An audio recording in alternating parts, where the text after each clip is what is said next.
Film is a disease, Frank Capra said. When it infects your bloodstream, it takes over as the number one hormone. It plays Iago to your psyche. As with heroin, the antidote to film is more film.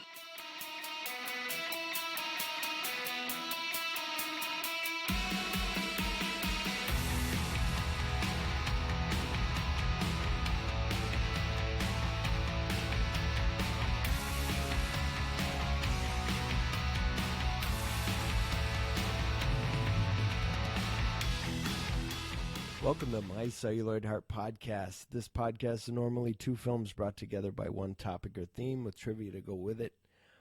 Right now, though, and until the end of November, we're doing James Bond. I've talked about the Bond films of Sean Connery, George Lazenby, Roger Moore, and Timothy Dalton. Took a little break, and now we're into Pierce Brosnan. And, of course, Pierce Brosnan is one of the best. I don't know if he is the best. I'm joined by my cousin, but we'll get to him in a second.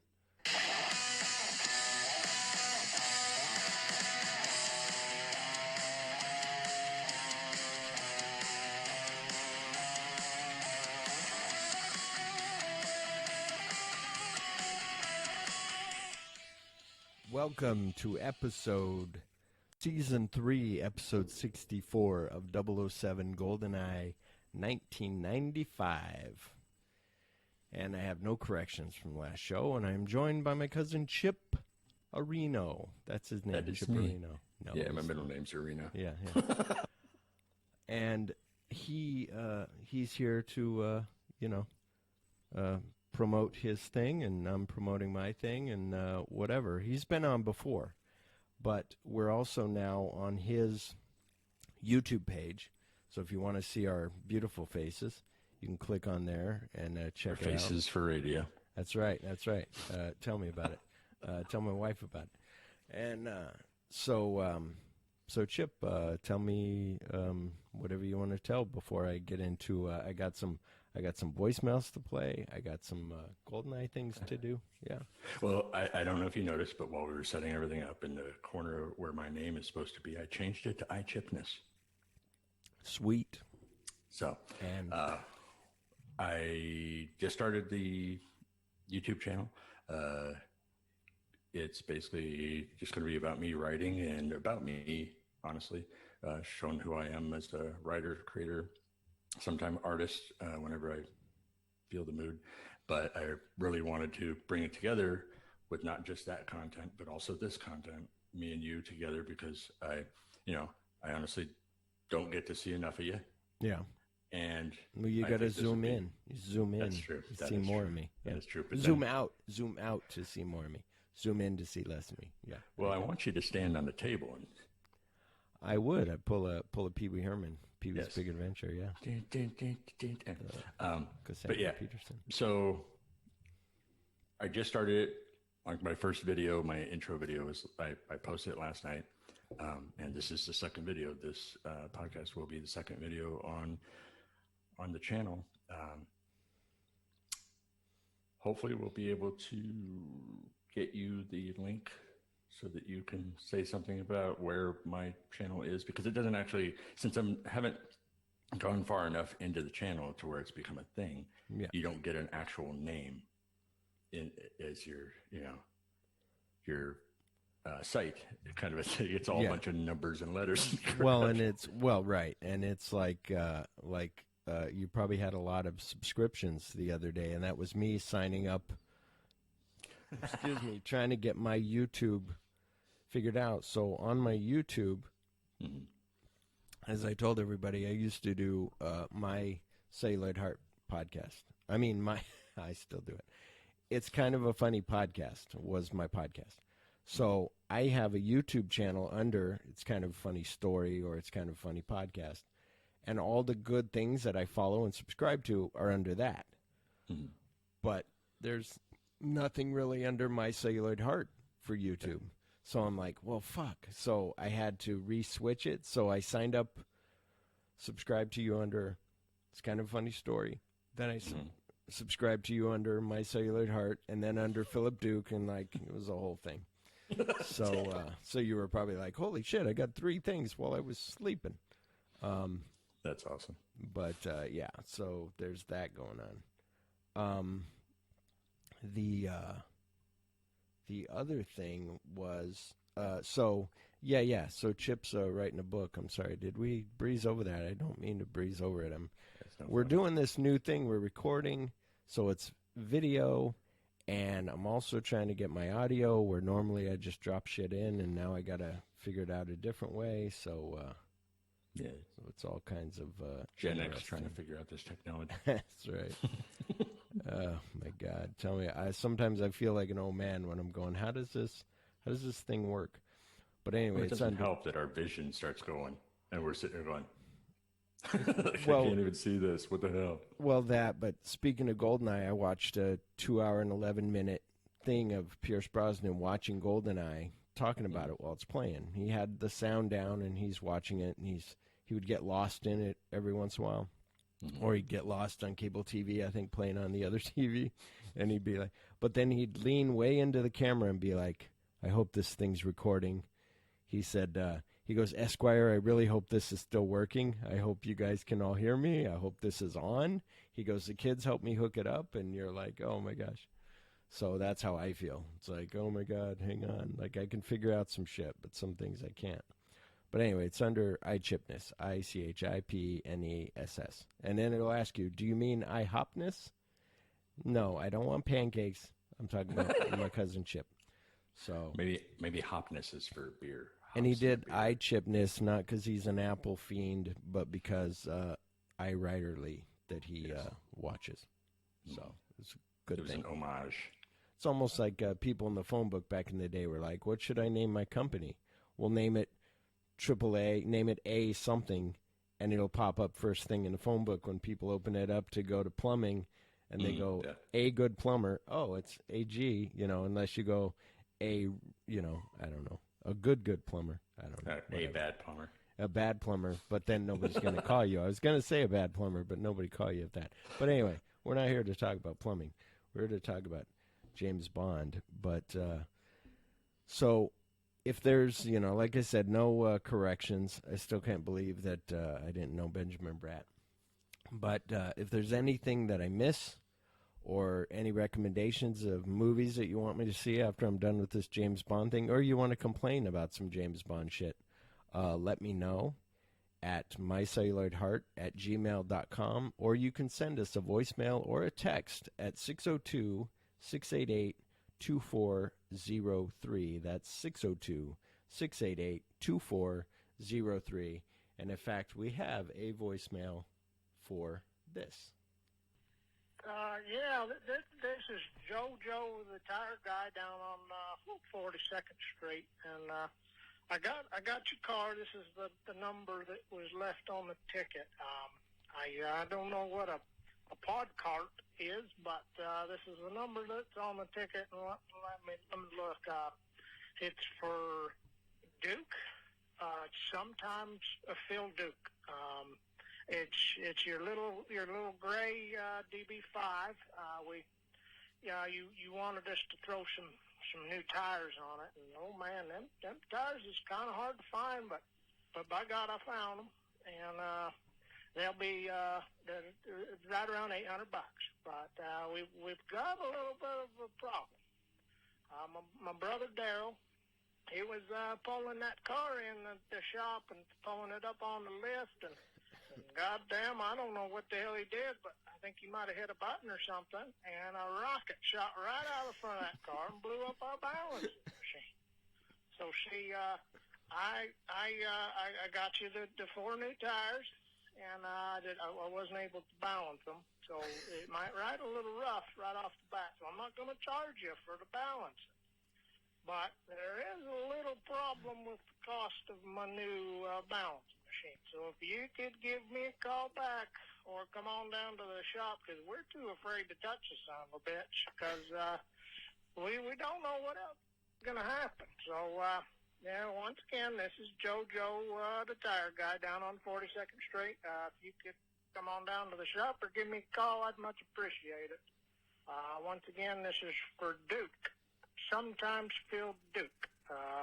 Appreciate it. We'll look forward to seeing you. Goodbye. Awesome. Thank you, Jojo, the tire guy. Yeah, sometimes those James Bond cars, they act up on you. So, yeah. It'll happen. You got to remember to put on the safety. Exactly. Yeah, well, I should have pulled it in there like totally on a, un-James Bond scariness, with all the weapons off. But, yeah, I did not. But, yeah, awesome. Yeah, that was, I'll go ahead and tell you guys, that was my friend Matt Rich at Why Daddy Drinks, and he was like, hey, I'm going to call. He goes, what kind of car is that? And I told him what kind of car it was. Okay, I'm going to call. I said, okay. He goes, if you don't like it, just erase it. I go, no, it's fucking hilarious. You should do it all the time. Yeah, exactly. Every week, something new. Exactly. That was awesome. So now I'm going to play this. Hopefully this will work. Like I said, it's all different. We've got to do it live on the spot. But we're here to talk about GoldenEye, so here's a little teaser. On November 17th, United Artists brings you the return of Bond. James Bond. GoldenEye, rated PG-13. There you go. So that actually worked without a flaw, finally. One thing. Sweet. Yeah.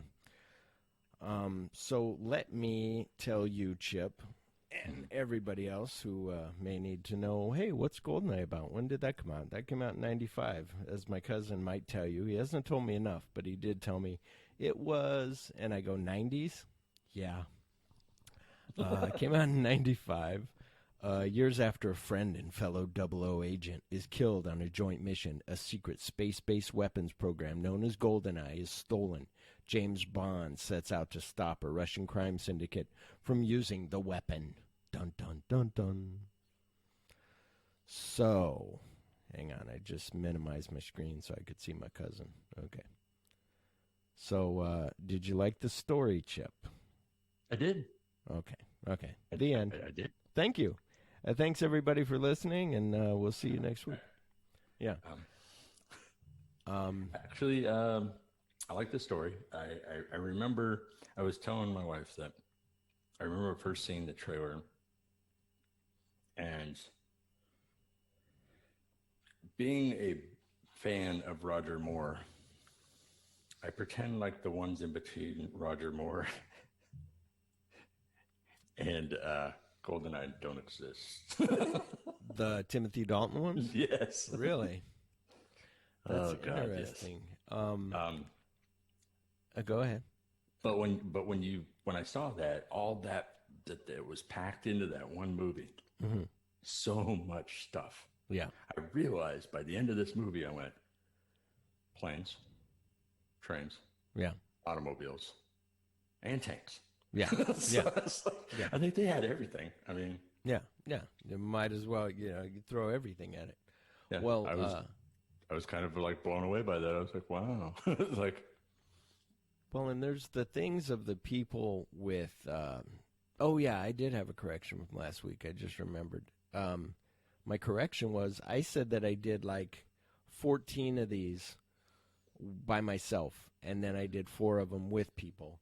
But the truth is, actually, I did 11 by myself and 4 with people, and that makes 15, and then 25 will be done when I'm done here. However that works.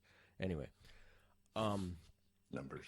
a lot of people don't like Timothy Dalton. A lot of people don't like George Lazenby. If you guys can watch the making, it's called Becoming Bond. It's on Hulu. It is an amazing documentary about how he bullshitted his way onto the franchise. Said, yeah, I act. I do all kinds. He was in like some commercials. Didn't really act. Was like, yeah, I can do that. I get my suits everywhere. But he just went to where Sean Connery got his suits and got a suit. And was like, yeah, I can do it all. They put him on the movie. He does a movie afterwards. He's like, fuck this shit. Grows his beard out. Doesn't dress like they want him to. And he's like, screw it. And a lot of people say that's one of their favorites because that's where Bond got married and she died. And spoiler alert. And but let's get into first who stars in this, and then I'll tell you more about Timothy Dalton. So Pierce Brosnan is James Bond. Sean Bean is Alex Trevelyan, and he actually goes all the way to the end of the movie. He doesn't. This is before he started dying.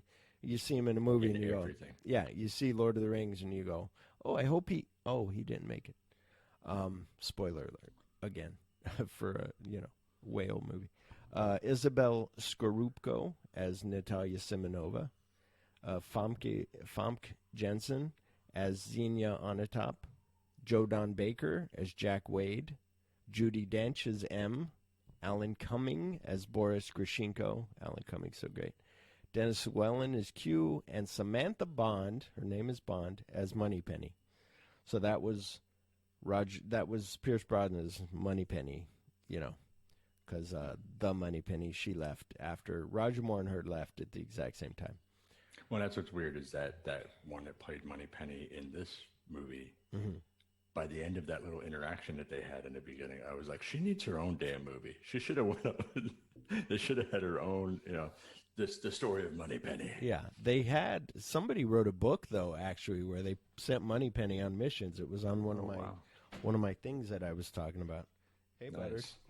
And oh my gosh, you're so crazy. Calm down. Hey, chill. Puppy craziness. That's right.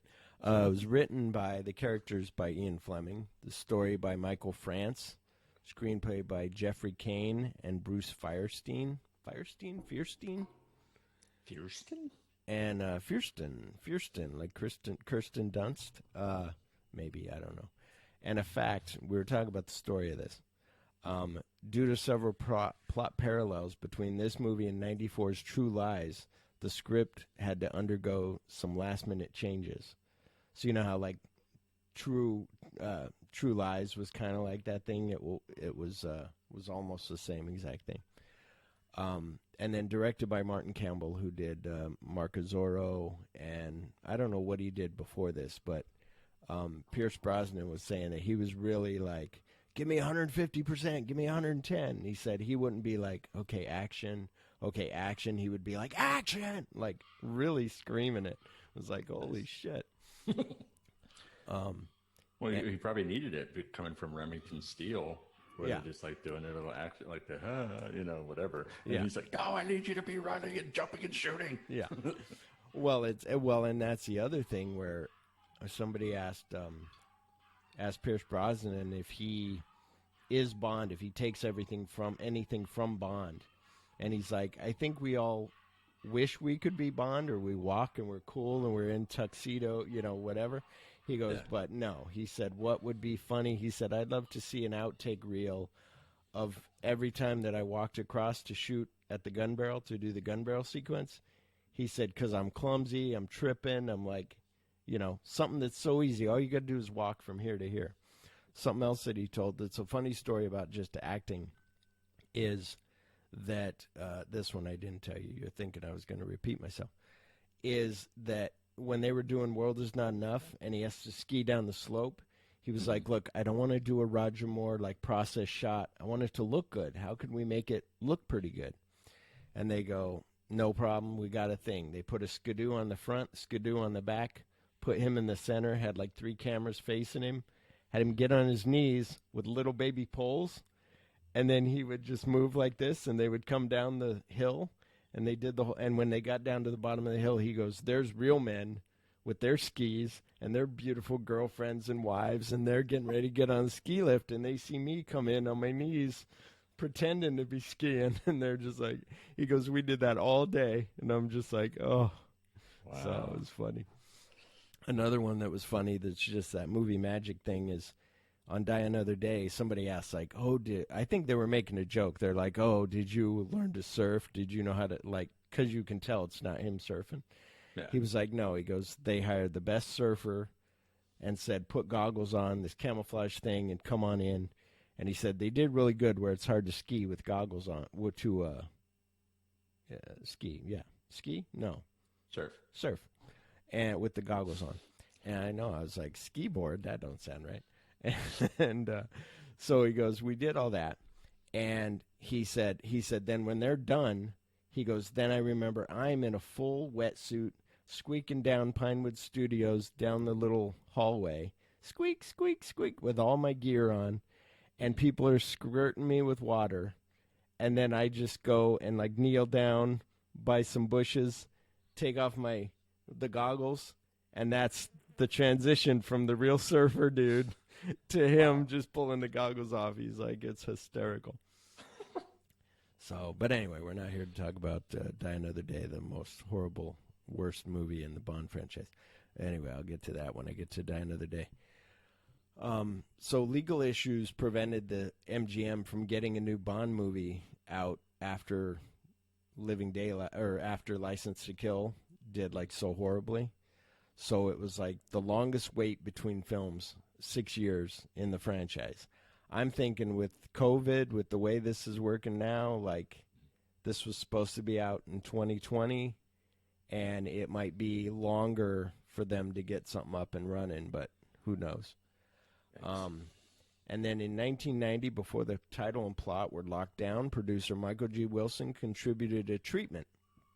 Excuse me. Sorry for my dogs, everybody. And wise guy writer Alphonse Ruggiero was hired to flesh it out onto a screenplay, with Timothy Dalton intended to return as Bond. So Dalton left like in 94, which sucks because I think he was tired of it because he was getting shit from Chip all the time, emails and whatever they had in 94, of like, you suck, I ignore those movies, I don't know what happened. Robert Davi was the best part of that, but I liked him in Goonies more. That's true. Yes, yes. I did send that email. How dare you make Q look bad? So I think he was going to quit anyway, but if he would have waited one more year, they would have been like, let's do GoldenEye, maybe. But then again, I don't know how much. I'd have to look at how he looked in 94, because in 89, he still looked good, but 6 more years now, I don't know. I don't know. He doesn't. I think he took over for, what's it called?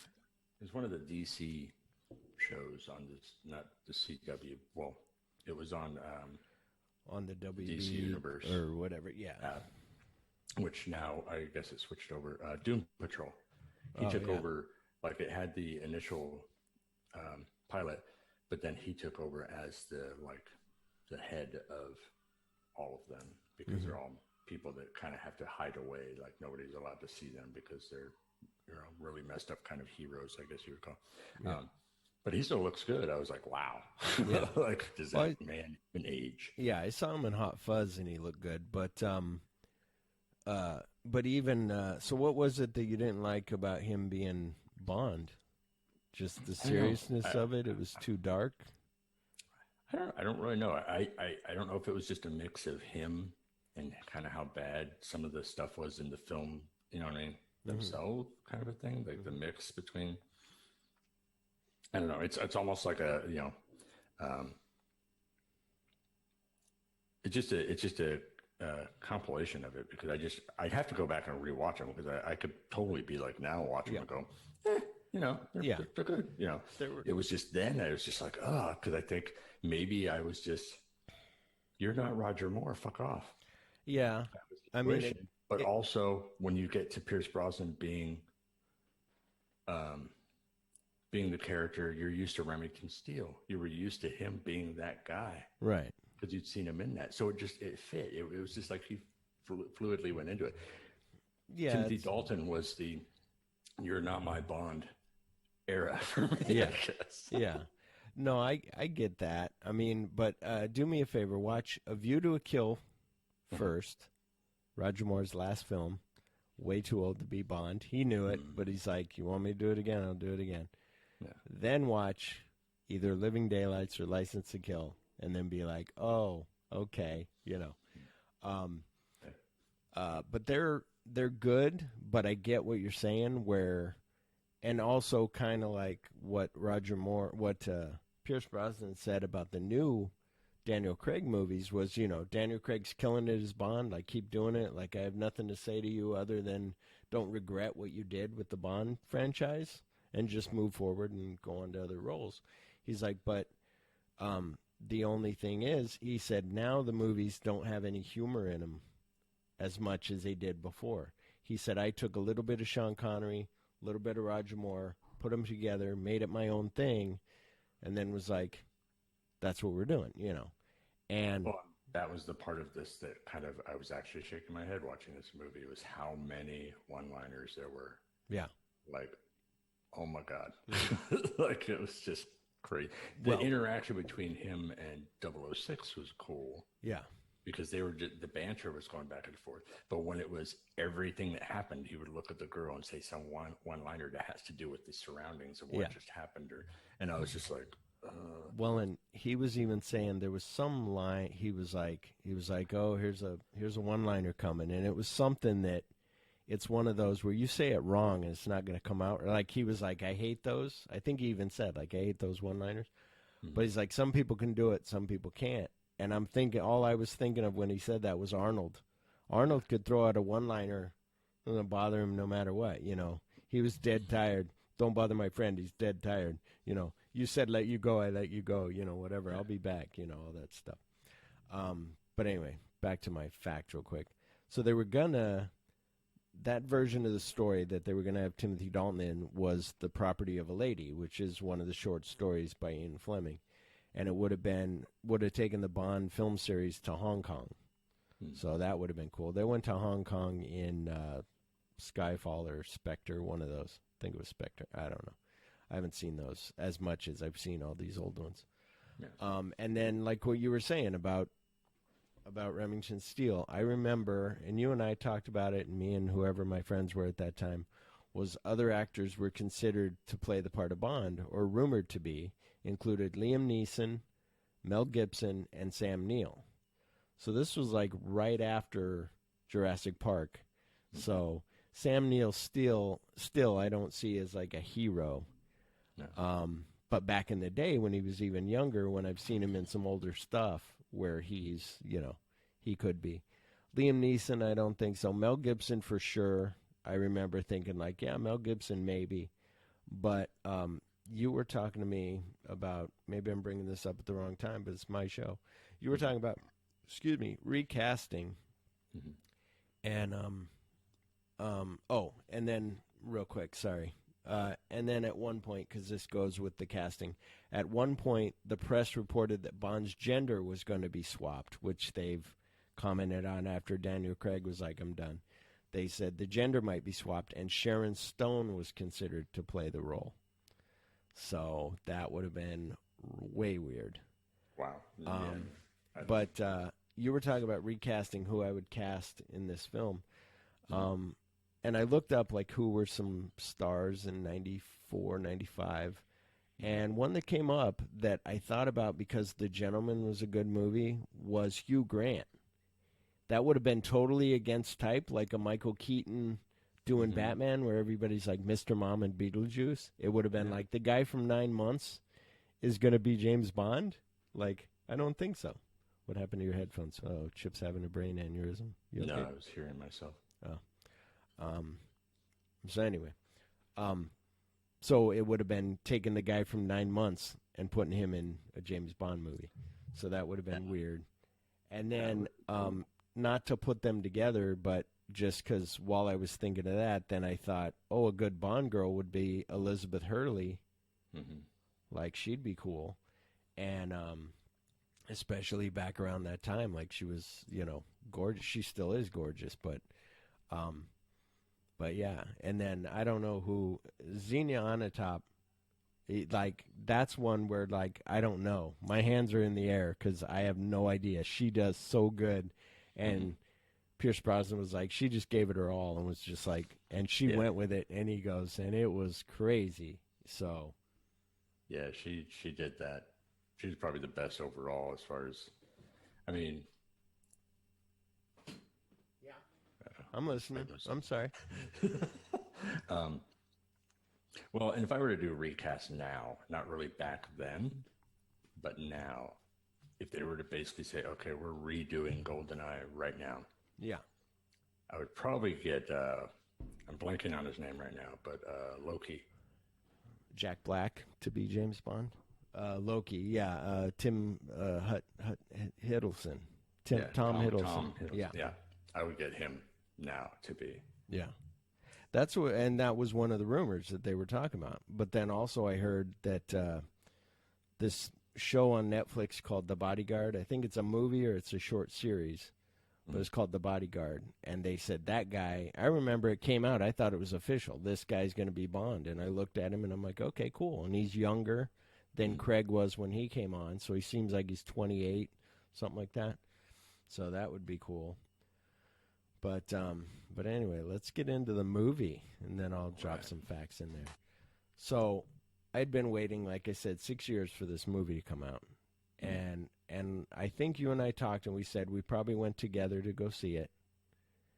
And that opening sequence of him running on the dam, like you just see the gate open, him running, he's dropping something, you're like, oh, he's going to rappel down this dam. Cool. And then all of a sudden he's standing there and you're like, holy shit, I think he's going to bungee jump. And he fucking bungee jumps and you're like, fucking sweet. And when they did that stunt guy just barely pulls the gun out in time. Like he was like, I remember reading interviews with him or seeing him where he was like, I just pulled the gun out just in time to extend my arms. And then he goes out of view. So if he would have been, and they had already set him up. And Pierce Brosnan said they were doing that scene, and he goes, and they kept calling him up there, the stuntman, let's get ready to do this. And then they'd go, no, the weather's bad. And then they go, okay. And then they kept doing it. And then he goes, finally, they went there, the weather's good. He goes to do it, extends his arm. He looks over at the crane operator, and the crane operator, like, crosses himself. And he's like, oh, shit. And then he jumps. So, yeah. Oh, that's scary. And then the gun barrel sequence walk and shoot. That started it. Yeah, I was waiting 6 years, then the gun barrel. And then the alarms, and they set the timers for 6 minutes. Mm-hmm. And you can join in anytime. Well, my thing is what I really liked was the fact that when he was going for the actual plane, that when the plane thing happened, it was kind of I for some reason in my mind, when he got into the plane, he automatically like knocked the guy out and then was in the plane. For some reason, my brain was going that direction. I go, no, that's not right. And then I was like, oh yeah, he falls out again. Yeah. Gets on the motorcycle, is like, son of a... Yeah. And I was like, oh, yeah, okay, this is... And so I realized, I was like, that was the part that I was waiting for. Like, because I guess in my mind, having not seen it for so long, my brain went to him jumping off the dam as being like the big thing. And I was like, no, that's not right. It was something else. And then I was like, oh, yes, him trying to get to the damn plane after everything goes, before everything goes kaboom from the 3-minute timer. And I was like, oh, Jesus. Like, yeah. Well, no. And and even before that, like that little bit of comedy before he goes running for the plane, when he's pushing the cart with the squeaky wheel. And it's so slow. But it's just like squeak, squeak, squeak. Yeah. As he's like hiding behind it. And they're like, don't shoot. And then that one guy shoots and he yells at him. But he turns around and shoots him in the head. Yeah, like, exactly. Yeah, but shoot, I shoot. But then, another just a mindless little story that now is stuck in my head. This is why I watch these 2 hour and 11-minute things with Pierce Brosnan, so I can get these little stories. He was like, I can do that roll on the conveyor belt. No problem. I can do it. I'm healthy. I can do it. Martin Campbell's like, no, we got guys to do it. No, I can do it. He goes, that stunt guy did it like 15 times until we got it. And he goes, as I'm watching it, I'm going, I see what he means. Like, there's certain, you die on that bridge. Do you want to die on that bridge? I get hurt by that. Because he talked about maybe one more Pierce Brosnan story that I'll tell. So he's doing World Is Not Enough, where he's sliding on that thing down the hallway and that explosion behind him. And the explosions are going off all by him. But he's like, I'll do it. They're like, okay, because people asked him, what's the most dangerous stunt you did in all the Bond films? So he said, so I do that. I go, I can do it. And just hold on to this thing. I go, no problem. He goes, I get there. I'm looking around. There's dynamite explosives all down this hallway. And they're going, oh, as you go, the explosions will blow up behind you as you're going. He's like, okay. So he goes, I'm holding on and I'm going. And as the things are exploding, I'm thinking, what the fuck what am I doing? Why am I here? Am I going to live? And he goes, and one of them exploded and caught the back of his hair on fire and his back.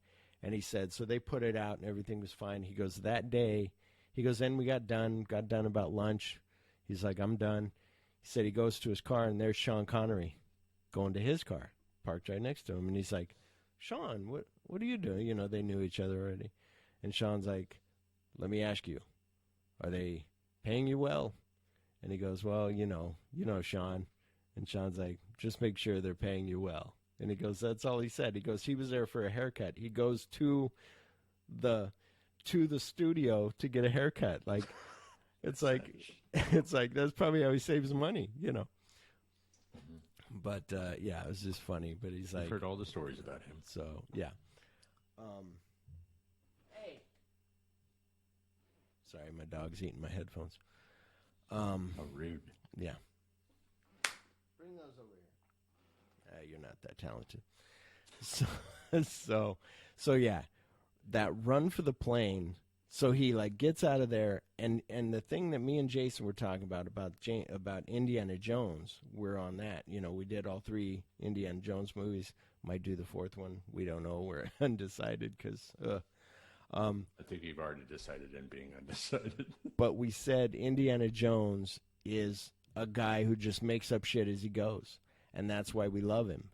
And that's what I was like. That's what Bond is. Bond is like. I was watching, you know, Cinema Sins did a thing like everything wrong with GoldenEye in 14 minutes.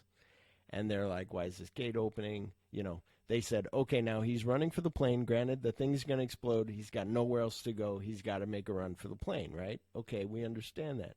The odds of him riding the motorcycle off the thing to catch the plane, to start the plane, to have it go, are like winning the lottery, then going in to a slot machine in Vegas, hitting the big jackpot, and then going home and being struck by lightning. Like all these 3 things. But it's like, but it works because it's that just making shit up as he goes. And he's like, you know, I'll die trying, you know. Well, now watching the scene of him jumping after the plane and everything, being older now, I'm sitting here going, I'm thinking physics. I'm like, is he going to be able to catch up to the plane?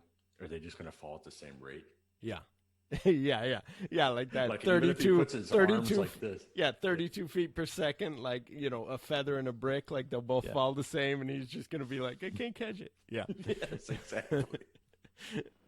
That would be funny, just dead. But then we wouldn't have a movie. That's true. But that is maybe... The bungee jump is way cool. I'll have my brackets at the end for this movie. The bungee jump's way cool, but that plane thing is like up there with Spy Who Loved Me, going off the cliff and pulling the Union Jack, where you're like, he's got no parachute. And again, so you went skiing, you just happened to put on a parachute, like you knew that these guys with machine guns would chase you off the edge. A little more far-fetched compared to just having the perfect items, you know, handed to you from Q. Well, and that's what I liked. It's what I like about Die Another Day, which I've talked about, is that in every James Bond movie, that's what I don't like. Here's the gadgets you may need, and of course, he needs that exact gadget. On this one, they did a little bit different. If they gave him like 5 gadgets and he didn't use like 3 of them or something like that, or 2 of them, or he used them in a way that was not expected, like in any way where you're like, he MacGyvered that shit, and you're like, well, and that's the only thing that I like about Die Another Day, which I've talked about before, but I haven't told you, but maybe you already know because you know me. He's driving on the ice with his Aston Martin. It flips over. He's skidding on the roof because that guy blew up the mountain or whatever. And he's skidding on the roof, and he opens the sunroof, hits the ejector button on the seat that has been there since Goldfinger, you know, same kind of ejector seat. But he uses it now to flip the car back over onto its wheels. And you're like, fucking yes! And that's what you want, is him to be like, oh, I have a laser watch, but I'm going to use this to fucking shoot this guy in the eye when he's trying to attack me or something, you know. Yeah. But anyway, then the theme song starts. And this theme has got to be, I'll say, the second best theme of all James Bond movies. I'll ask you in a second, but let's play a little bit of it.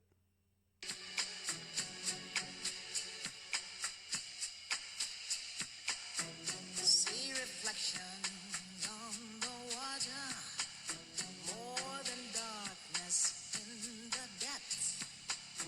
See him surface in every shadow. Anyway, I'm sorry I cut it off. I didn't want YouTube to get in trouble or somebody. The best song, Live and Let Die. The second best, GoldenEye. And then maybe Goldfinger for Bond songs. I know you don't know enough of them to know. And a little thing in here was she wasn't the first choice to do the song. Ace of Base was. Because Ace of Base had like the biggest number one, like their I saw the sign. Their very first album was like huge. Yeah. So they recorded GoldenEye, but their record label pulled it and the song because they thought they were worried that the movie was going to be a flop and hurt the band's standing. So the movie obviously did not flop, and Base's song was eventually released as The Juvenile with slightly altered lyrics. But I found on YouTube, and I'm going to share it on my Facebook page, the GoldenEye lyrics of Ace of Base. So, oh, wow. So awesome. It's pretty good. She's got a good voice. I don't know enough of Ace of Base, but... no, okay. Maybe not the third. Third song might be A View to a Kill by Duran Duran. I was going to say Duran Duran. Yeah. I forgot about my Duran. number one. I forgot about Duran Duran. Oh, that's your number one. So you do love View to a Kill. You should watch it again. Tanya Roberts, not so... she just like... Anyway, listen to my View to a Kill episode and let me know. Daniel Kleineman did the main titles, and they're pretty cool with the all the Russian stuff and all that. And then it goes into that chase. He's in a DB, I guess a DB7, but it's like a DB5. Like he's in the old car, and she's chasing him, and there's fucking people on bicycles and shit, and it's like, what the fuck? And go ahead. It's weird though, because when I'm watching that scene, I don't know why it just brought me to National Lampoon Vacation. With her, it's the red, the red Ferrari did it. Yeah, and I'm just sitting there like looking at it, going, "This is weird." Like it's kind of Yeah. But he's obviously not trying to play off like he's not interacting. It's kind of like the person's there with him, going, "What are you doing?" Like freaking out the whole time. Yeah, like, and he's just racing her, and then when it goes to them playing poker or baccarat or whatever they're playing at the casino. I remember that screwing me up because it didn't have numbers in the corner. Oh, really? I was like, how do you play this? It's like, I don't understand these European people. They had, well, that's why I was telling everybody, go off on the tangent. This is what happens when my cousin doesn't listen to my podcast. On my prequel to this Bond stuff is Casino Royale, the original from like 1950, whatever it was. It was a TV movie. And on there, the guy explains to him how Baccarat works. Oh. And it's like, and you get it. And it's like, oh, it's like 21. I have to have the higher card or whatever. Anyway, very cool. But that scene of them playing poker is almost identical to Dr. No when you first see James Bond and he's lighting up a cigarette. And this is where I've told people that he gets his... nobody, I don't say my name's Duke, Phillip Duke. I say I'm Phillip Duke. But when he asked Sylvia Trench in Dr. No, like, what's your name? He goes, you're pretty lucky, Mrs. And she goes, Trench, Sylvia Trench. And she goes, and you're pretty lucky, Mr. And he goes, Bond, James Bond. And it's like, are you saying that because she said it or, and then he lights up his cigarette. It's the coolest fucking moment in movie history, maybe. And this one is almost identical. She's wearing like this red dress, like almost in the same seat that the other girl was in, like just really beautiful, like in that, like just iconic film image, like just, and that's Pierce Brosnan saw her. He was like, when he's watching it again, he's like, look at her. Yeah, So that's awesome. and I love the flirtation with her when he's like, "How do you take it?" And she's like, "Straight up with a twist," and you're like, "Tongue in cheek, I get it." And I love where he's like, "Yeah, those are counterfeit plates. They start with an F and not an L," and I'm like, "Fucking yes!" Like those are little things that you don't even have to put into a script, but you put that in, it makes it a little better. Like that's how good Bond is. He's always observant. He's always checking. That's why also maybe he followed her and did this whole thing because he's like, "Those are counterfeit plates. I got to find out more about this person." But also he's like, "Oh look, there's a vagina," and he just goes for it. So yeah, That's the whole reason why my wife walked out. Was because of his first interaction with the girl in the car or whatever. She was like, "Are you kidding me right now?" And I go, "That's Bond." And she goes, "That's bullshit." She just walks off. Did you say, let me get you started with Goldfinger, where he takes a lesbian and turns her straight? Pussy Galore. That right away. She'd be like, "Wait, what's her name? Pussy Galore? I'm out." Yep. Yeah. Well, that's like my wife's like, the only thing my wife has said about these movies when she first bought them for me on Blu-ray, and we go to watch Dr. No, and she's like, "When was this movie made?" And I said 1962 or 3, I forget. And she's like, well, 62. And she goes, "It looks really good." And I go, "Yeah." She goes, "It looks like almost like not brand new, but it looks newer than 62." And I'm like, "Yeah." And that was the only thing. But she's like, "I'm not going to watch any of the Bond things till you get to Daniel Craig. Then I'll watch them." I'm like, "Okay, honey." Anyway, we're taking way too long on all this. Look at that. We've been talking this long, and we're only this far into the movie. Jesus Christ, Chip. Fast forward. Okay, yeah. And then he's got that radio printer. Like he can see things in the monocular and prints it out. She kills the Admiral. They steal the helicopter. So I wrote down like these detailed notes. Then I tried to break them down, but they're still broke down into like beats of things. But then they take the helicopter, they steal the GoldenEye, and the Bond girl survives, which is like, how do I get out? And then just happen to the thing smashes and she can get out. And the new Moneypenny, like you were talking about, this scene of them, I wrote down all the dialogue because I love it. He's like, "Why are you all dressed up?" She's like, "If you must know, I was on a date with a gentleman. We went to the theater together." He says, "Moneypenny, I'm devastated. What would I ever do without you?" She says, "As far as I can remember, James, you've never had me." And you're like, "Oh, shit." Mm-hmm. And then that's why I was like, bam. Yeah. And then he's like, "Hope springs eternal." And she's like, "This sort of behavior could be qualified as sexual harassment." He says, "Really? What's the penalty for that?" She says, "Someday you'll have to make good on your innuendos." And it's just, and that's the stuff like I've said with the original, with Lois Maxwell, like her and Bond, like always had this thing where they were, they never crossed that line. It was just fun flirting. It was just very cool.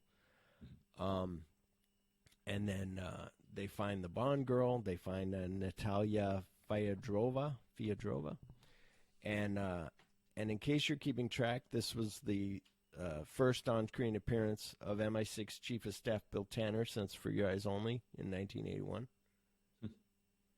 And then Bond and M, like that whole thing is like amazing and so good. Like their interaction, the way that she treats him in the beginning, they're talking about his chauvinistic, male chauvinist dinosaur. Yeah. Yeah, and then at the very end, she just like, "Come back alive," and you're like, "All right." Yeah. Yep. Exactly. And then we get to the Q branch, like everybody's been waiting for. He's got the electric wheelchair. He's like, "What happened to the leg? Skiing accident?" He's like, "No, hunting." And he fucking shoots a rocket out of his leg and out of the cast. And a new BMW with rockets in the headlights, a belt he can rappel with, and a Class 4 grenade and a pin. 3 clicks arms a 4-second fuse, and another 3 clicks disarms it. And then he picks up his sub sandwich, and he's like, "What does this do?" And he goes, "Drop that. That's my lunch." So good. Yeah, he's just like inspecting it, like, "What?" Yeah. Grabs it from him. Like, "What the hell are you doing? Farming my food." Yeah. And then this part, I usually don't like Joe Don Baker. because of just, we grew up in the 80s. I knew Walking Tall was big. I never saw Walking Tall still. But on Mystery Science Theater, they had a thing called Mitchell, and it was a Joe Don Baker movie, and it was so cheesy and so bad. Him and Linda Evans, like, that I was just like, but he was in Living Daylights, and then he's in this movie. And I love when, so it's like in London, April's a spring month, and they got the whole thing back and forth, and then they go to get in the car, and Pierce Brosnan like blocks him up with the door, and he pulls his gun out, and that's something like, I was like, that's what Connery would do. Connery's Bond would do that, like trap you somehow like that and take your shit. And then him meeting Valentin, like that's like so cool. Like, well, I'm still going back on that. The fact that he had to, like, they didn't have to put this part in the movie, but for him to pull down and show the rose tattoo that says Muffy on it. I was like, they didn't need that, but that was awesome. I was like, seriously, you're gonna make me show this? He's like, exactly. He's like, show me, so good. And that whole thing of like, he doesn't want to play the game. He's like, I'm tired. Like, I've been out in the field before. Like, just let's not bullshit with this. I know you're Bond. I'm me. And Bond's like, no, we have to go by protocol. I need to make sure you're the guy. I've been burned before. I've been through, 15 other films. You need to let me know. So you don't understand.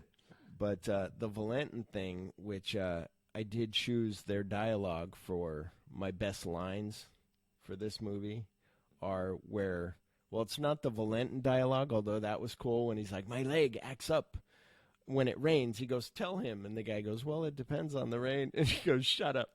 And it's so great.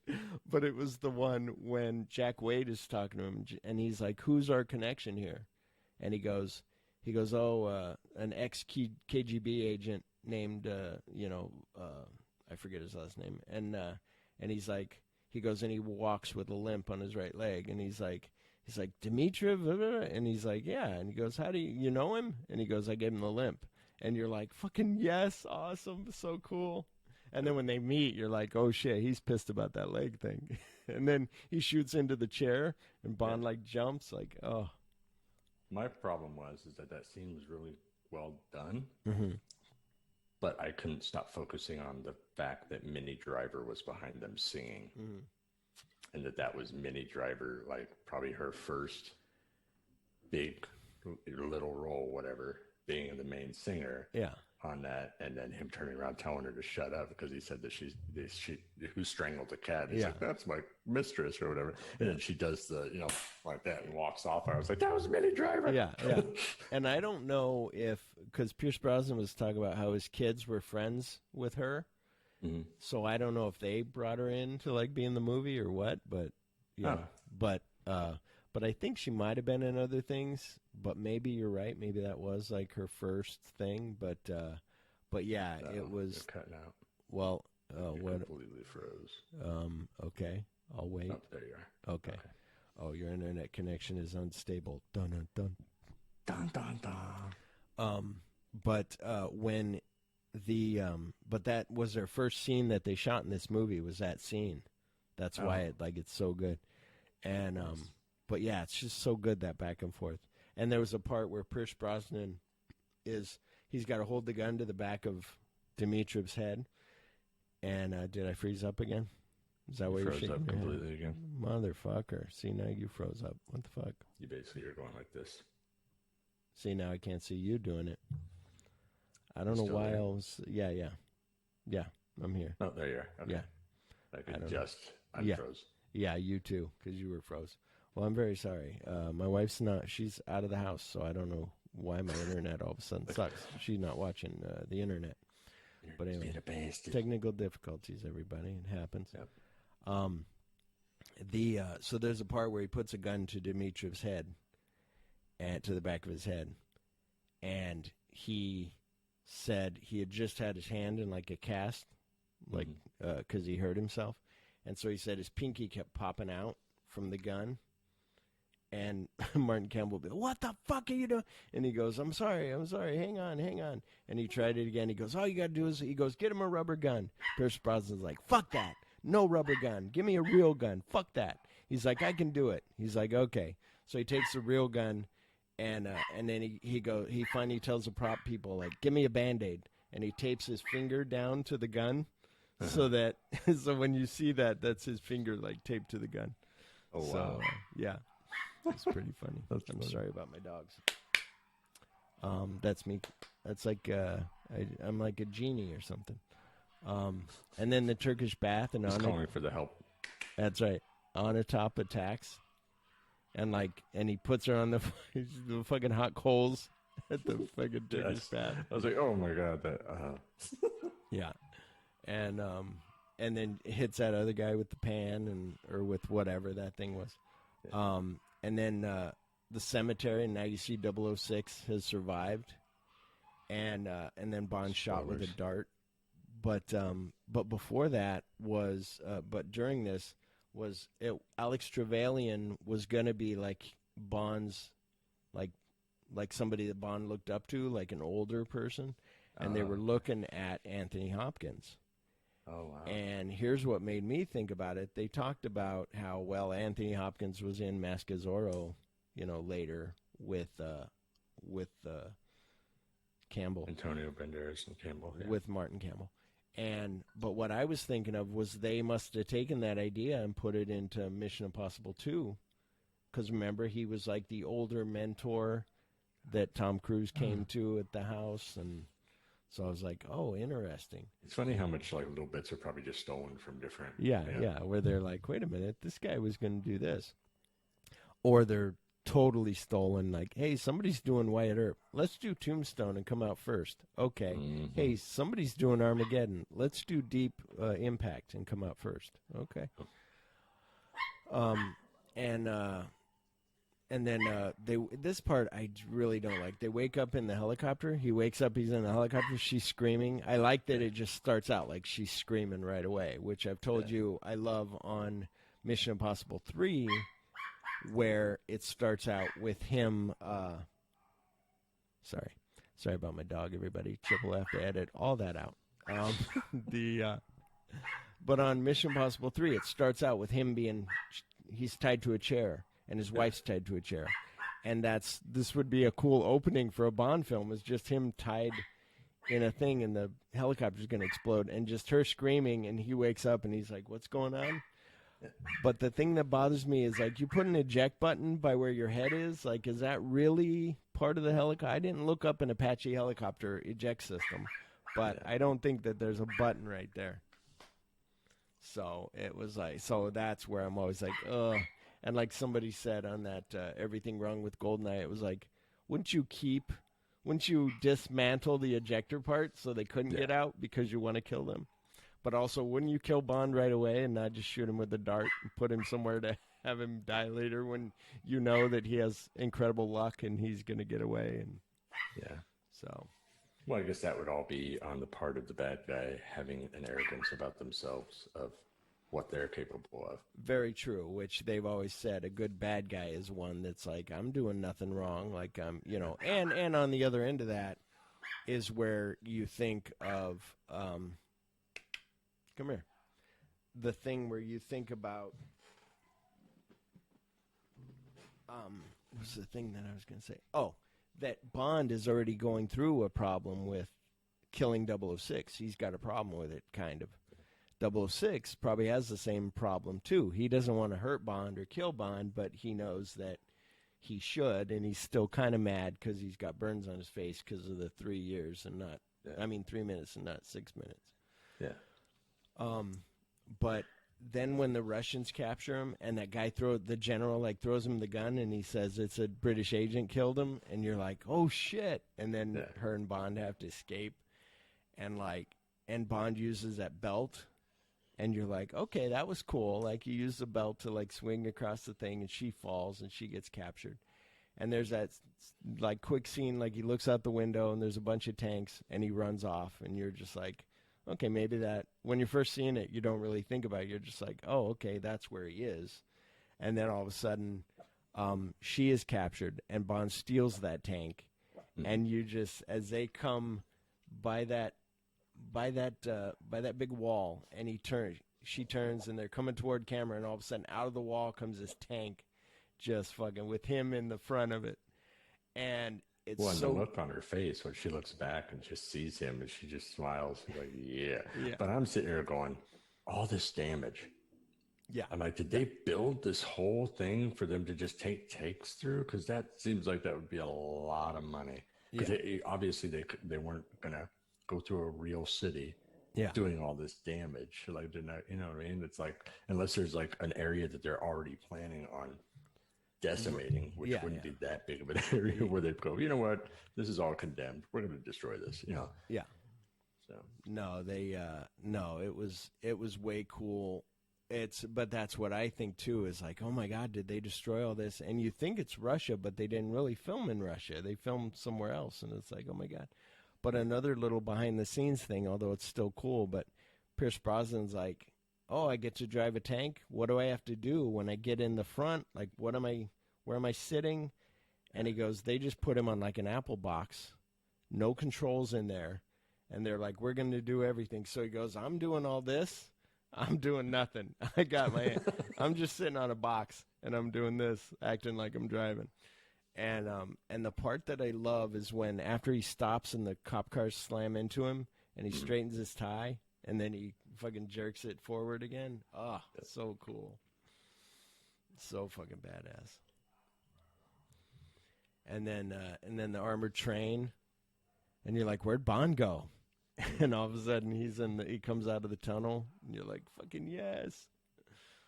I was sitting there, though. I think that also was the suspension of disbelief type of a situation. Yeah. Where when I saw it the first time, I was like, how did he get so far ahead of them? Mm-hmm. I know they were stopped for a while before they started up the train. Yeah. But that tank is not going to be that fast. Hey, I'm going to get in right here to get in the way. Yeah. On everything wrong with, that's what they said. They were like, how did that train was already going, and a tank went faster than a train? I don't think so. But still, it was cool when he comes out of the thing. But yeah, a little bit of you goes, wait a minute. Wait, they're going that way. He's going, wait a minute. And then when Bond has Alec at gunpoint, and he's like, can't you be a good boy and just die? Like, it's just so cool. And we have Frozen again. Oh, my gosh. One more time. And how about now? Let me know when. And there you will continue. Okay. And but anyway, when he has Alec, it says connection is unstable. I don't know why. I'm trying to fix it. And then the general has a girl at gunpoint, and Alex says, 2 targets, time enough for 1 shot. The girl or the mission. Bond says, kill her. She means nothing to me. The look on her face. And Bond kills the general, and Alec and Xenia escape.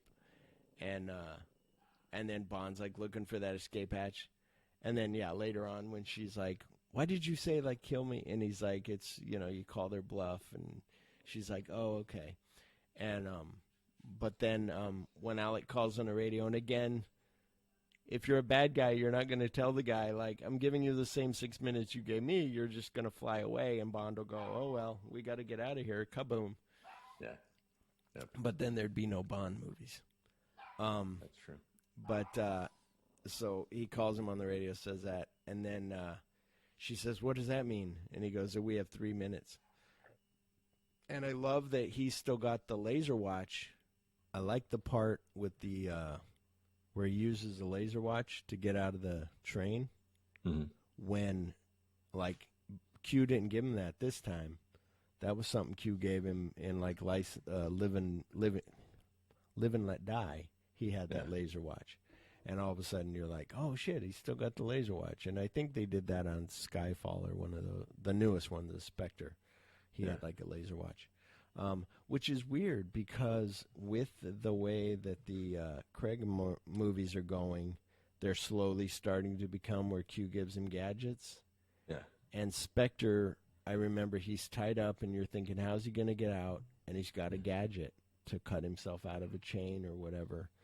and it's kind of like, oh, come on, it's kind of like now you're upset about it when before you're like, sweet, now you're like, so, Well, and it's in situations like that where, like, even the laser watch, I'd much rather it be something of, like, say, instead of cutting Practical. something. Well, yeah, but something like say he needs a diversion, so he sets the watch down next to a car and sets the laser against where the tank, where it's going to slowly, cut through to hit the gas tank and explode, or something, to where he'll be all the way over here where they're all running towards that, something like that, where it's, not just, oh, well, I need to cut this lock. Like a hologram, like Total Recall. Actually, I just remembered in Live and Let Die, it was a really cool watch because it had a blade around it.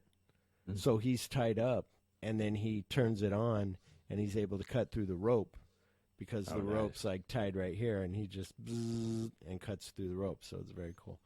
But he had the laser watch somewhere else. But and then now they're on the beach, and he's talking about killing 006, but he's kind of torn. But she knows that they're going to have to kill each other, and he knows it too. He's just kind of putting it off. When it's like, don't put it off too long. The end of the world will happen, and you'll be like, oh, I should have maybe went maybe an hour earlier. Maybe I shouldn't have had sex. Maybe if I would have, maybe that would have helped. Now London's going to be blasted back to the Stone Age. Yeah, they'll have no money in the banks, and now when you go to take your woman out for dinner, there'll be no money in the bank because it's all gone now. And that's their big plan, like to use this EMP and then steal the money from the banks. And then they're in the plane, and there's a rocket, and they crash, and on top rappels down from the helicopter when they're like, what's going on? And she either hates Bond, she loves killing people. That's what it is. She's just a murderer. Yeah. And when she gets off on all the killing and all the pain, like anything that inflicts it. Yeah, she's just like, you're like, okay, well, she doesn't need a man. Like that scene at the space thing when she first shows up and just mows them all down, and she's just like got this big gleeful look on her face, and it's like, holy shit. But I love how Bond grabs her machine gun and shoots a helicopter, and she's still tied to it, and it's like, oh, and it starts going down, and it's right between like a Y-shaped, tree, and she gets stuck up on that, and she basically gets squeezed to death, which is do justice for her because she squeezes people to death. And then it's weird though because that little cut scene of her going towards the tree, when it was in the trailer thing that we were watching before, it almost looks like Bond is like you think it's Bond because it's so clipped so quick that it looks like going towards, like jumping towards the tree. Oh, right. Like jumping to use it as a balancing area to jump through or something like that. And then when you watch the movie, you realize it's actually her being flung towards it. So. Yeah. And then that satellite dish comes out of the water, although it's filmed in reverse. But you're like, okay, I believe it. But that's the same dish from Contact. And I think, did you and I see Contact together? Or was that me and Joe Weedman? Let me ask you this then. Do you remember sitting in the movie theater to watch Contact? It starts out totally silent because it's out in space. And it comes in closer and closer to the Earth. And as it gets closer, then you hear Elvis Presley. You hear, FDR. You hear JFK. Like it's getting closer and closer to the sound waves that are going out. And then it gets right into the Earth. But when it started, it was totally silent. And these two old people sitting in front of me, this is why I asked if it was you, were like, honey, I can't hear anything. What's going on? I don't know. I don't know. Go tell somebody. Okay, I'll go tell. And the guy gets up and goes to tell somebody. And then the sounds start. Then you hear like Elvis or whatever. And it's like, no, this is how it, just give it a little bit. Like you missed the coolest part. Yeah, I don't think that was me, but that's awesome. Yeah, I think it was Joe. And then Alex sees them and wants them killed, and also says that the target is London, and they're getting GoldenEye ready. Bond puts a bomb on that fuel tank and then like gives up. He's like, okay. And you're like, oh shit, when's that going off? And they're going to steal the money from the Bank of London, cover the tracks with GoldenEye. Boris picks up the pen. You can join in anytime. I'm just going through my notes. Yeah, the Boris thing, I love that character. I think honestly, as far as all the casting for any Bond movie, I think that the amount of people that are in this and the right casting, just worked. Yeah. Like nobody faltered in their job. Like everybody was perfect for their job. It was crazy. I was sitting there going, with the whole Boris thing and his interaction with everyone. I don't know, just and him having his own personality. Sometimes it's, they give the techie nerd people just kind of like the yes sir, no sir, blah blah blah, do whatever you say, sir, sniveling little bastard. Yeah. But this guy's like, I'm invincible, just like, and he's basically coming right out, just showing that I'm. Well, that, and he's got the, he's kind of a sexist himself, where he's like, oh, and he's flirting with them. But also, you're right. It's usually like, just like, hang on, let me get into the mainframe. I got to click, and it's like, come on. And this guy's got more. And this is where, I think this might have been the first time we saw Alan Cumming, but I'm not sure. But something that Pierce Brosnan said was like, I think it was Pierce Brosnan that said like, oh, here's Alan Cumming in a church on GoldenEye. And he goes, just like in the X-Men when he lived in the church. It was like, oh, yeah. So, but yeah, weird. He said, but yeah. And the fact that he knew that. Yeah, exactly, yeah. But that's what was cool, was like, I guess Pierce Brosnan was friends with that general guy. Like, he's like, rest in peace. Like, this guy was a real nice guy. Like, all this stuff. And friends, like, he's friends with still the stunt guy that he talked with that did the bungee jump. He said, we talked, met the other day and was like, oh, my God, I haven't heard from you for so long. And, wow, picked back awesome. up, So, but the part, speaking of Boris, that I really like is when he's like, Alec is like, check the mainframe. She was in the mainframe. And he's like, she knows nothing. How would she even know? She's just a second-grade programmer. And all of a sudden the alarm, ding, ding, ding. And it's like, and she just has this smile on her face. And it's like so good. And he's like, okay, I'll figure it out. And wants her to change it back. And Alec puts a gun to Bond's cheek. And she says, shoot him. He means nothing to me. And you're like, oh, fucking sweet. So, and then the pen stuff where you're trying to keep track. Was that 3? Was that 2? If I'm Bond, he's watching him intently, but I'm going, I lost track. I don't know. Is he on 2 or 3? You froze again. Uh-oh. Oh, wait. There you are, drinking beer. Yep. Well, I had, I went to the store today and I was hungry. So I bought beer. So you got beer?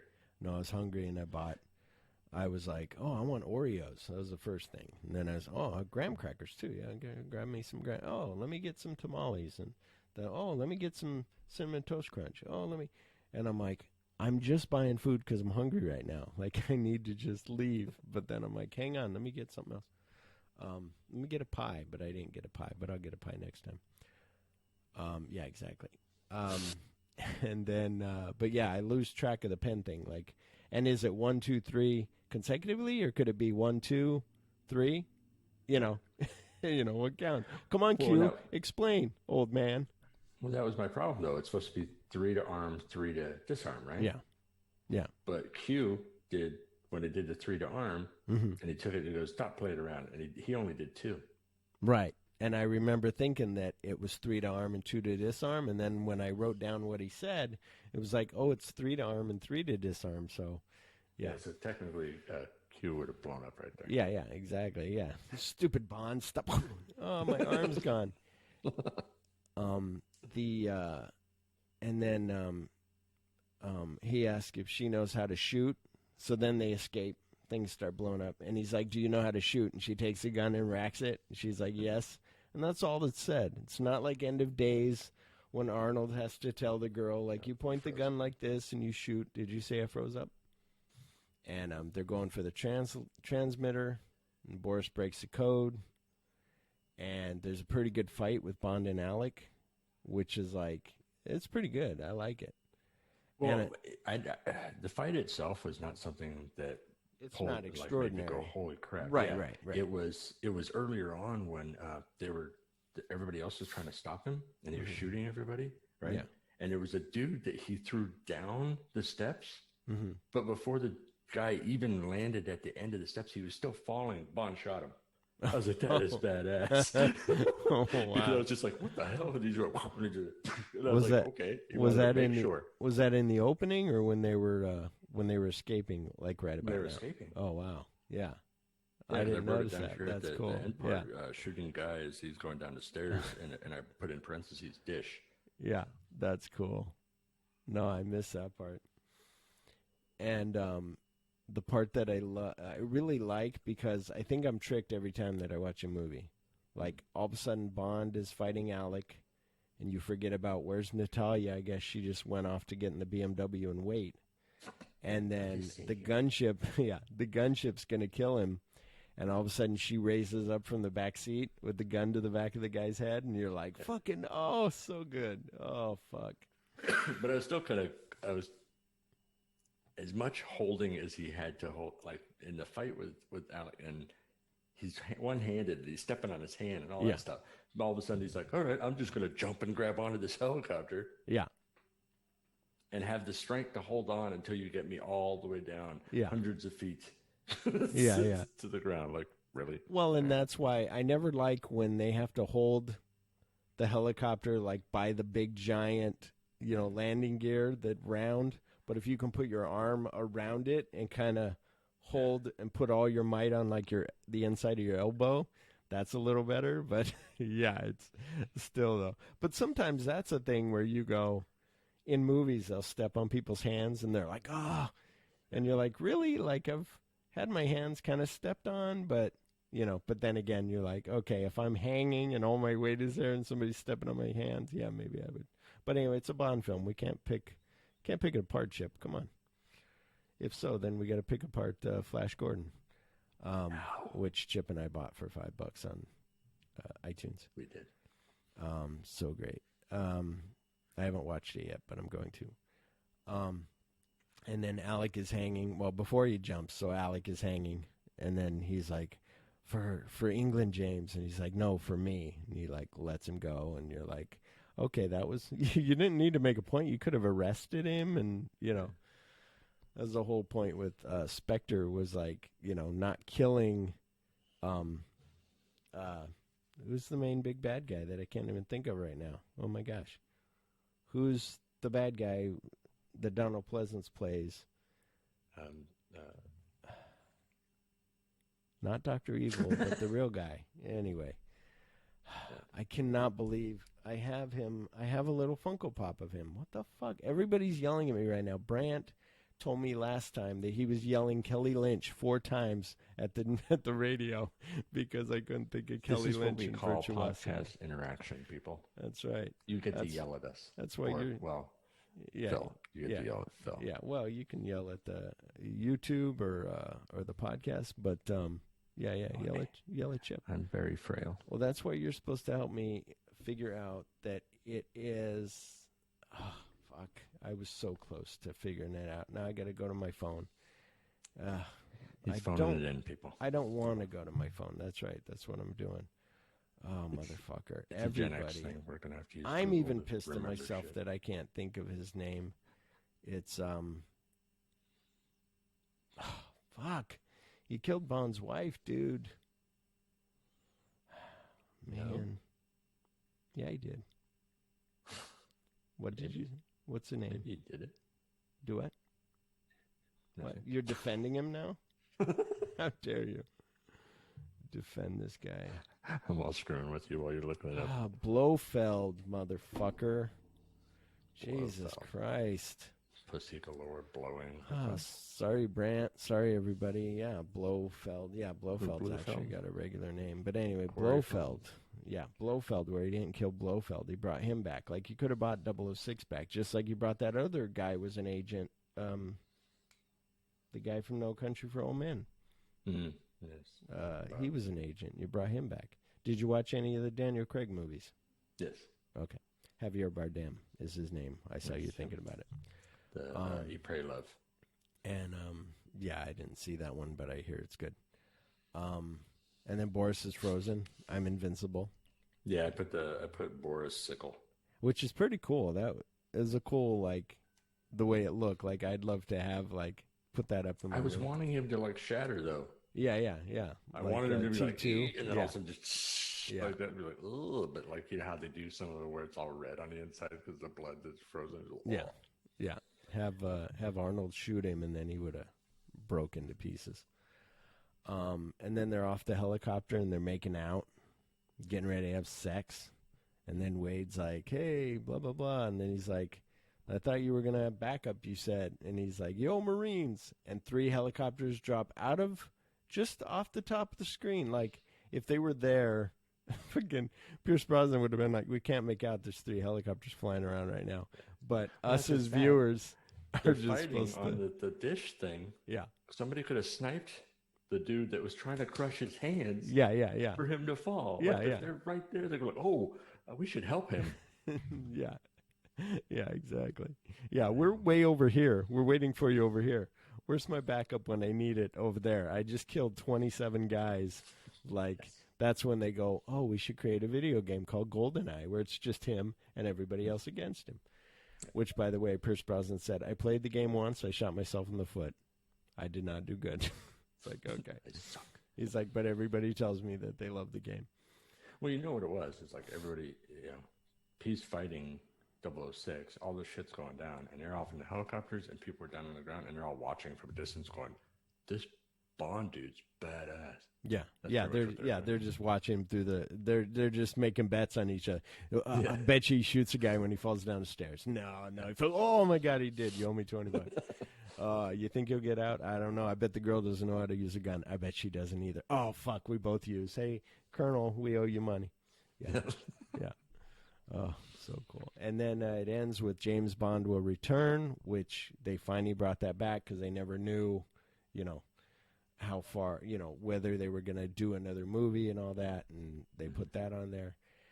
And then I have some more facts. GoldenEye was the last Bond movie overseen by Albert Cubby Broccoli, and the first to be produced by his daughter and current co-keeper of the franchise, Barbara Broccoli. Due to Cubby's poor health, he died 7 months after the film's release. Barbara and Michael W. Wilson took on day-to-day producing duties and have continued to do so for each subsequent Bond movie. So, and at the time, the movie was the most successful Bond film since 1979's Moonraker, which me and Joe Merle kind of couldn't believe. Like, Moonraker, when we did our Moonraker episode, that one made, like, a lot of money. It was a big hit. So I guess they were right when they're like, hey, Star Wars, Star Trek, we need to put Bond in space. Okay, it's fucking cheesy and stupid, but it fucking made a lot of money. Yeah. The only thing more popular than the movie was a Nintendo 64 game based on GoldenEye 007, considered one of the best shooters of all time by gamers, and it sold 8 million copies. It would have sold more. Yeah. The problem is that the way Nintendo worked back then, because they made cartridges for the system, they only had a limited amount of factories to actually make the games. So they actually stopped making GoldenEye to make, what was it called? Perfect Dark, where the girl, it was basically a girl version of like James Bond. Of James Bond, like a GoldenEye type thing. Like the game was set up the same way. All of it was pretty much looked the same way. Yeah. But yeah, so they had to stop production on that to make to make that game. Yeah. For its release, and then they had to, once they stopped doing that, then they had to turn around and start making more GoldenEye, and there was a drought of GoldenEye that everybody was like freaking out, going, "Where the fuck is this game?" Yeah, and because I worked at a game store, and I'm like, "I'm sorry, this is the way it is." Yeah, oh, so good. Yeah, well, and maybe that other game is good then. If it's exactly just GoldenEye, just replicated with other people, it's probably a good game too. But people like to be Odd Job or James Bond or Jaws or whatever, except Jaws is so tall, and then Odd Job's so short, or the tattoo guy. Or I like to call him Lenny and Squeaky. GoldenEye was the first Bond movie ever released on DVD, and my bracket for GoldenEye is, of course, I always talk about the theme just because at the end of Brosnan. So what I do, Chip, I haven't really explained to you. I kind of did, but my brackets are broke down by Sean Connery, George Lazenby, even though he only had the one, Roger Moore, Timothy Dalton, Pierce Brosnan. So it'll be all the Pierce Brosnan ones. At the end of the series of each actor, then I say, okay, here was my favorite in Pierce Brosnan. Here, my favorite song of Pierce Brosnan would be GoldenEye. I can tell you that now. Yeah. Bond moment might be out of this movie, but we'll see. Anyway, then at the end of the whole thing, Daniel Craig, then I'll put them all and go, okay, my favorite theme of all time, of all Bond films, my favorite Bond moment of all of them, my favorite pre-credit sequence, my favorite gadget, favorite villain, favorite Bond girl, and best lines. So I added best lines semi-recently. Joe Merle was like, you need to add best lines after Moonraker. Was like, I think he's attempting re-entry, sir. And it was like, oh, my gosh. So personal. Yeah. So the Bond moment is the tank through the walls got to be like the best. Like, and that's because this is a Bond moment. The other one's pre-credit sequence. So Bond moment is tank through the wall, and then bungee jump and jumping after the plane is the pre-credit sequence. So probably jumping after the plane, because it was just that bungee jump was amazing, but probably going after the plane was just like, oh my God, he's riding a motorcycle. What's he gonna do? Oh my God. The gadget would be, I think I like the belt. I said maybe the laser watch because it was a callback, but I think that belt, I just like that he, you know, of course he's in a predicament again where he needs, I just happen to have this belt that I need, but it was cool. There was a thing that he had in License to Kill where it was a cummerbund that he took off and he opened it up and it had like a grappling hook and all this stuff in it. And it was like really cool. It was really cool though because it was made good. Then he had toothpaste, and it was C4, and he plastique, and he put it along the bottom of the window, and then was going to blow up Robert Davi. Oh, so cool.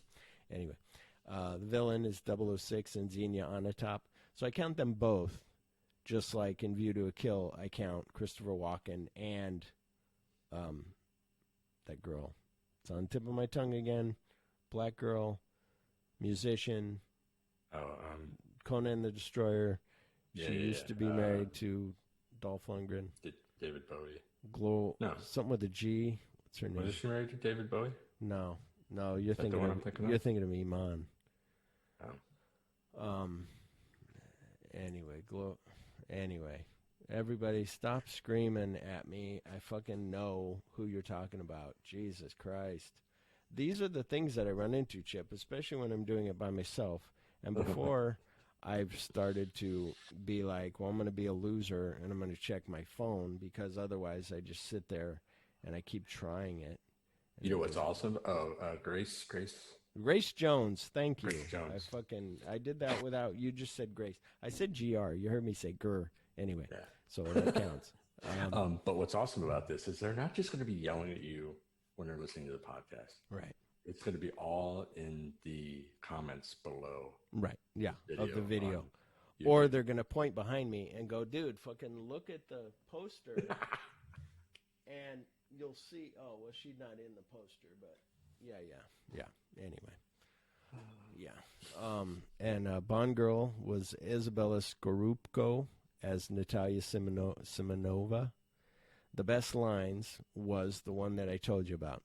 Who's the competition? An ex-KGB guy, tough mother, got a limp in his right leg, named Zukovsky. Valentin Dmitriev Zukovsky?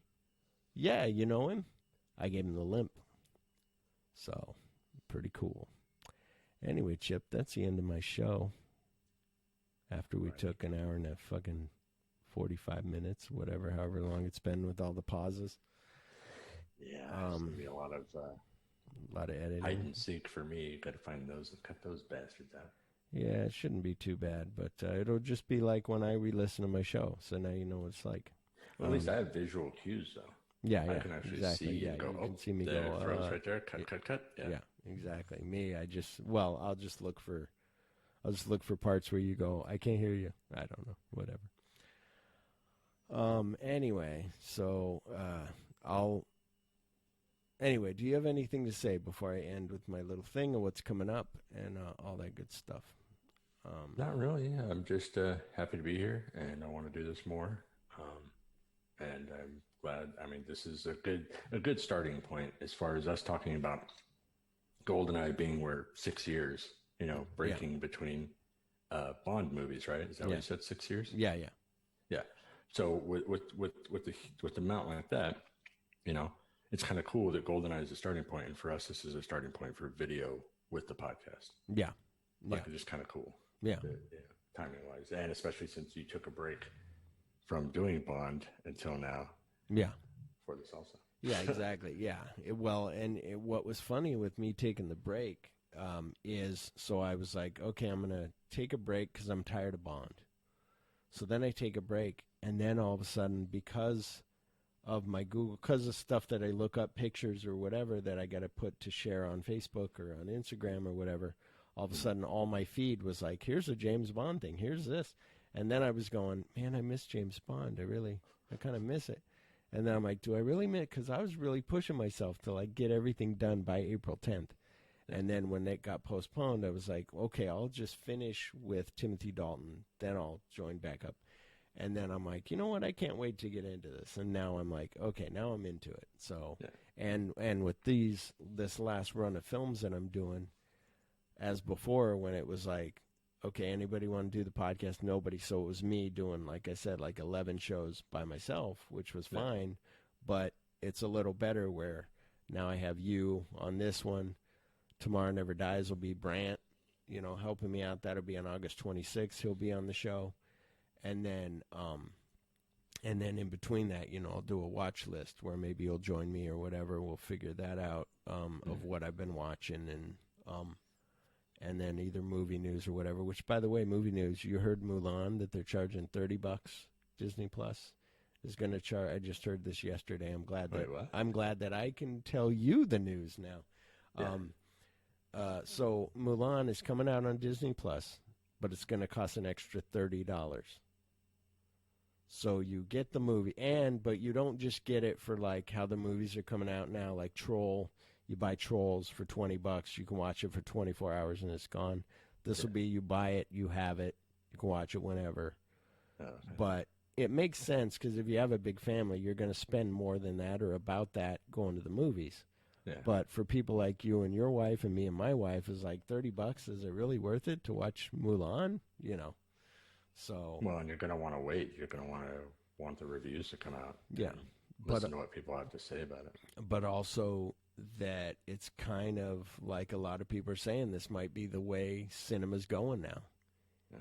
Is just, that's what it's going to be. Here's your movie for $30 or $20 and, and another guy I listened to on YouTube called Cereal at Midnight, and spelled like what you eat cereal, is he was talking about that now this will bring down, you won't have all the Marvel, all the $1 million movies coming out to try to make billions of dollars. Now it's going to go back to kind of your slower, like I told you to let everybody know on my watch list, and then we'll end the show, is that I watched Wanted Dead or Alive that I told you with Rutger Hauer. That's a good little movie. Yeah. Nothing spectacular, no great big stuff. It's just like a 1989 like action movie. Yeah. And it was really cool. And they're going to start doing that. So you'll have these mid-level movies, not just independents, not these big blockbusters. Blockbusters might be over now if everybody's watching at home or you only go to the theater every once in a while. Who knows, But, they're talking about, which I hate. I love going to the cinema. I love movies, but, it's, the way of the world, things change, I guess. Yeah, and they'll have to balance everything financially. Yeah. They'll have to figure out, because if this is the new way of doing it and it's all done in-house and they're already figuring $30. Yeah. Well, and even... They could probably make more, but they don't want to push it, Well, and it's like, look at Trolls. Remember, they were like, Trolls made a whole bunch of money, did this big blockbuster on rental or whatever when it came out. But the thing is that Mulan costs more than that. It's a live action movie. You know that they put a lot into it. Same thing with Black Widow. Everybody's going, oh, just release Black Widow already. No, they spent a lot of money on Black Widow, and that's why Christopher Nolan's like, no, I love cinema. Tenet needs to come out in the theaters at the cinema, but hey, if nothing opens and you only have selected theaters open, you can't release Tenet, you know. And at the drive-ins, they're playing old stuff, Back to the Future, Jurassic Park, you know. Yeah. So, you know, you're gonna have this drought of like no new movies. That's why it's kind of cool when Netflix all of a sudden will be like, hey, we got the old guard. Boom, here you go. Yeah. And you're like, oh, sweet, you know. I still haven't watched that yet. Oh, you should. It's good. But anyway, okay. So I told you what's coming, and my cellular heart is big and gets bigger with every new movie I watch. And for Chip's YouTube people, this is my show. This is what I do. I trip over words, and I can't think of you know, what actor was in what movie. Sometimes I can. Sometimes I pull shit out of my head, like, oh yeah, Automan with Desi Arnaz Jr. Nobody knows that. But then you ask me who was the bad guy in James Bond, and I go, I don't know who Blofeld is. So yeah, drive me nuts. But all right, I guess that is all. So Sounds good. there we go. All right, you got a sign off or anything? Or well, I guess you don't do a sign off on my podcast, but this is your video. My podcast ends before you say anything. I'm cutting you out of the whole thing. Well, and I'm gonna do my own little video, extra video at the end. Oh, okay. Being like, so that sucked, right? And a high five. Yeah. All right. All right, then. Okay. Thank you, everyone, for listening. And until next time, I'm Phillip. And until whenever, I'm Chip. dun, dun, dun, dun, dun. Wow.